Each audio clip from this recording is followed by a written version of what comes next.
Hi friends, ఇప్పుడైతే ఒక చిన్న రెమెడీ తెల్ల ఆవాలతో చేసి చూద్దాం. ఈ రెమెడీ చేస్తే మనకు మంచి జరుగుతుంది. ఒక ప్రమిద తీసుకోండి, దానికి పసుపు రాసి 4 బొట్లు కుంకుమతో పెట్టుకోండి. తర్వాత దాంట్లో ప్రమిదలో తెల్ల ఆవాలు పోసుకోండి.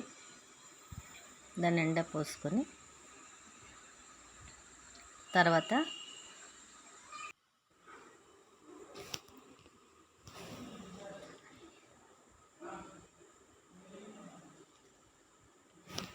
దాని నిండా పోసుకున్న తర్వాత తెల్ల ఆవాలు ప్రమిద నిండా పోసుకున్నాం కదా. ఇప్పుడు మనము ఇలాచీలు ఉంటాయి కదండి, ఆ ఇలాచీలు 27 అయినా తీసుకోండి.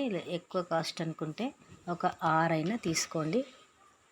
6 అయితే మంచిగా మనకు జరుగుతుంది. 6 ఇలాచీలు దాంట్లో పెట్టేసుకోండి. తెల్ల ఆవాలలో 6 ఇలాచీలు అంటే శుక్రుడికి సంఖ్య కదా, అందుకని 6 ఇలాచీలైనా పెట్టుకోవచ్చు. తెల్ల ఆవాలు, ఇలాచీలు, పచ్చకర్పూరం. ఇప్పుడు ఇలాచీలు పెట్టేసుకున్నాం కదా. ఇప్పుడు పచ్చకర్పూరం కూడా తీసుకొని ఆ పచ్చకర్పూరము ఆ బిళ్ళని ఆ మధ్యలో తెల్ల ఆవాలు ఇలాచీల మధ్యలో పెట్టేసుకోండి. ఇలా 3 వస్తువులతో చేసుకుంటే 10 కోట్ల అప్పున్న ఇట్లాగా తీరిపోతుంది.